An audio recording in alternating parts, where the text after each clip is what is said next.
इंसानियत को एक बहुत बड़ा मसला दरपेश है। मौजूदा निज़ाम ज़िंदगी, पैदावार, तकसीम और इंतज़ामिया मौजूदा सूरत हाल से निमटने में नाकाम है। ये मौजूदा निज़ाम कब बनाए गए थे, अब जानते हैं। 19वीं सदी के दूसरे निस्फ में, 19वीं सदी में। इसके बाद उन्हें बदलती हुई ज़रूरियात और नई टेक्नोलॉजीज़ के मुताबिक कई बार तब्दील किया गया, लेकिन बुनियादी उसूल कभी नहीं बदले। आखिरी तब्दीली 1950 की दहाई में की गई थी, तकरीबन 55 से 61 के दरमियान, तदरीजी तौर पर। और शुरू में जब आखिरी तब्दीली की गई 60 की दहाई से, नई निज़ाम ने इन मकासद के लिए अच्छी तरह काम किया जिनके लिए इसे तब्दील किया गया था। फिर मुश्किलात शुरू हो गई, जो मुख्तलिफ किस्म के बहरानों की सूरत में ज़ाहिर हुई, मुल्की सतह पर, किसी एक रियासत के अंदर, शोबाजाती सतह पर, किसी मखसूस शोबे के अंदर, और आलमी सतह पर। कई बड़े आलमी बहरान आए। पैदावार, तकसीम और इंतज़ाम का निज़ाम 21वीं सदी के आगाज़ में अपनी सलाहियत की हद तक पहुंच गया, यानी तकरीबन 2000 की दहाई में। इस सूरत हाल को एक घर रहाइशगाह से तशबीह दी जा सकती है। घर एक मखसूस तादाद के लोगों के लिए बनाया जाता है, उनकी रोज़मर्रा ज़िंदगी के मुताबिक वो कैसे रहते हैं, कहाँ जाते हैं, क्या करते हैं, कैसे सोते हैं, कहाँ जगह बनाते हैं, और इस वक्त दस्तयाब टेक्नोलॉजी को मद्देनजर रखते हुए। यानी अगर लकड़ी का चूल्हा है तो चूल्हा लगाया जाता है, अगर बिजली है तो फिर रेडिएटर, बॉयलर वगैरह लगाए जाते हैं। बस, लेकिन वक्त के साथ साथ जरूरियात भी बदलती हैं और टेक्नोलॉजी भी बदल जाती है, और फिर इस घर को दोबारा बनाना पड़ता है। यानी अगर पहले चूल्हा था तो वो कमरे के बीच में रखा जाता था और कमरा एक ही होता था, कोई दीवारें तकसीम नहीं होती थीं ताकि सब कुछ गर्म रहे। बस, फिर क्या हुआ, बॉयलर आ गया, पापी आ गई। अब पापिंग घर में बिछाकर इस तरह से हरारत फराहम की जा सकती है। अब चूल्हे की जरूरत नहीं रही, चूल्हा हटा दिया जाता है, वहां अलग अलग कमरे बना दिए जाते हैं। जाहिर है ये घर इस मकसद के लिए नहीं बनाया गया था। नतीजा ये निकलता है कि सब कुछ टेढ़ा मेढ़ा, बेतरतीब और खराब हो जाता है। नाकिस मंसूबाबंदी, कोनेदार छोटे कमरे, छोटे राहदारी नुमा हिस्से, अच्छा नहीं लगता है ना। बिजली आ जाती है, बिजली के लिए वायरिंग की जाती है, सुराख किए जाते हैं, निकासी आब का निजाम आता है, घर में गर्म बाथरूम बनाया जा सकता है। पहले ये बाहर हुआ करता था जैसे बात है गुस्ल खाना, लेकिन अब उसे घर के अंदर बनाया जा सकता है, मगर घर में इसके लिए जगह नहीं है। फिर कुछ सोचना, तामीर करना, दोबारा बनाना, कहीं नए दरवाजे, कहीं बरामदे या कुछ और। बस यही है। फिर खानदान है और बच्चे बड़े हो रहे हैं, दो अलग अलग खानदान बनाने पड़ते हैं, दो अलग अलग दाखिली रास्ते और भी कुछ इजाफी तमीरात तौसियत। आखिरकार एक खौफनाक सा इफरीत बन जाता है। ये वही है जो बार बार दोबारा बनाया गया, बदला गया, तरमीम किया गया है ना। लेकिन फिर भी वो अपने मकासद पूरे नहीं कर पाता। फिर भी इसमें रहना मुश्किल है, इसकी देखभाल करना मुश्किल है, इसकी कीमत भी ज्यादा है। मजमूई तौर पर यह सब कुछ अच्छा नहीं बनता। यानी तरमीम और अपग्रेड के तमाम इम्कानात खत्म हो चुके हैं और अब कोई भी नया अमल इस निज़ाम को बेहतर नहीं बना सकता, यानी इंसानियत के इस आलमी निज़ाम को, और ख़ास तौर पर इस घर को, और ना ही ये मौजूदा सूरत हाल से निमटने में मदद दे सकता है। तो फिर क्या करना चाहिए? नया घर बनाना चाहिए, बिल्कुल नया।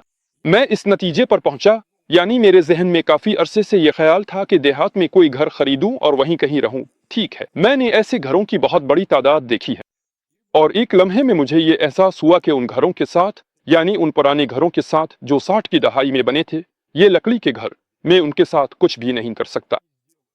यानी जैसा कि वो है, चाहे इसमें कोई तब्दीलियां कर लो, बिजली लगा लो, कुछ और बाथरूम्स बना लो, इससे एक मियारी रहाइश नहीं बन सकती जो मेरे मौजूदा तकाजों के मुताबिक हो।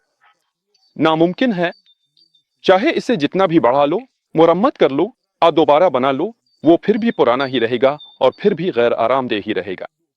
और कहीं ज्यादा आसान और सस्ता यह है कि नया घर शुरू से बनाया जाए, नया, साफ सुथरा, शुरू ही से इन जरूरियात को मद्देनजर रखते हुए जो मुझे दरकार है।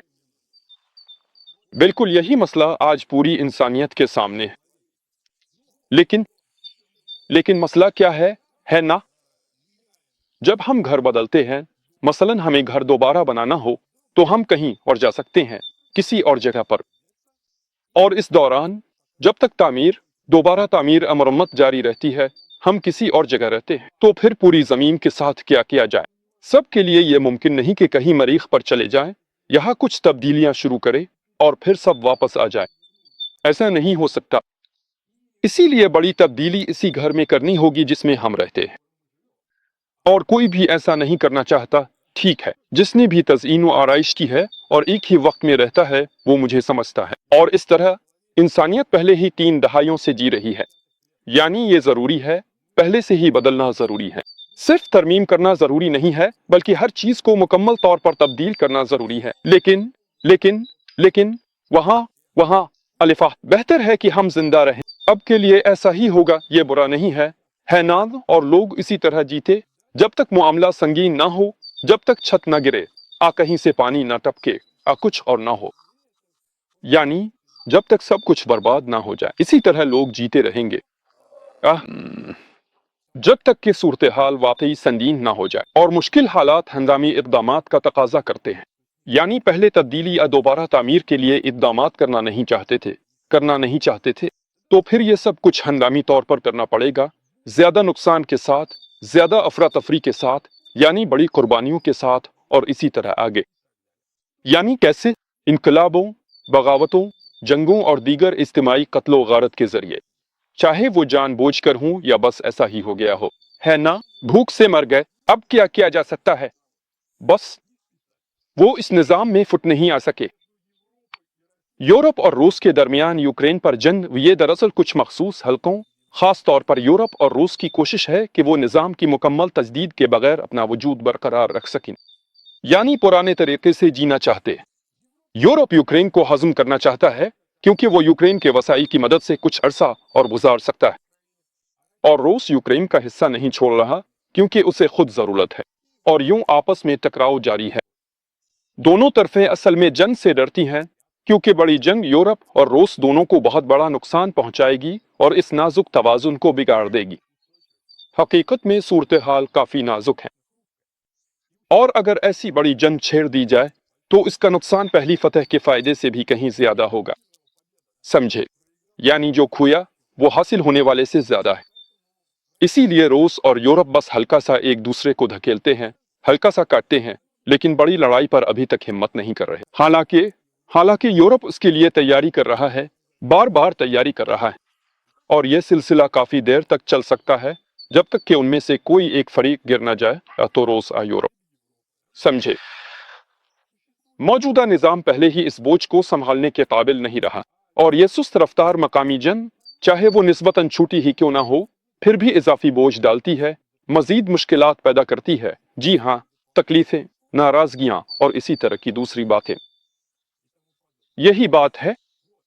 इसीलिए चाहे जितना मर्जी घुमा ले, जो भी कर ले, बिलाखिर हालात इस मकाम पर आ जाएंगे कि पूरे निजाम की बुनियादी तब्दीली नागुज़ीर हो जाएगी। चाहे वो जंग के जरिए हो, बहरान के जरिए हो, या अमवात के जरिए।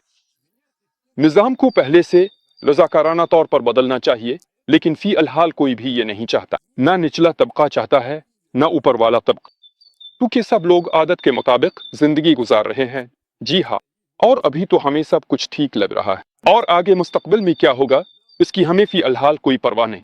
बस यही बात है। और जब तक हालात बिल्कुल तंग न कर दें, जब तक वाकई मुसीबत सर पर ना आ जाए, हम सब पुराने तरीके से ही जीते रहेंगे। इसीलिए एक खौफनाक तबाही आएगी, एक बड़ी जंग होगी, एक वसी पैमाने पर बहरान आएगा, कोई जानलेवा वबा फैल जाएगी, और बड़ी तादाद में लोग मारे जाएंगे। इस फहरिस्त में से कोई ना कोई चीज जरूर होगी, है ना? फिर वो जो मैंने नहीं कहा, लेकिन फिर भी कोई बड़ी, बुरी और वसी पैमाने पर होने वाली चीज, है ना? और बहुत ही बुरी होगी। इंतजार करते हैं। अगर लोग मसला अच्छे तरीके से हल नहीं करना चाहते, तो फिर मसला लोगों को बुरे तरीके से हल कर देगा, और तब मजबूरना नई निजाम बनानी पड़ेगी।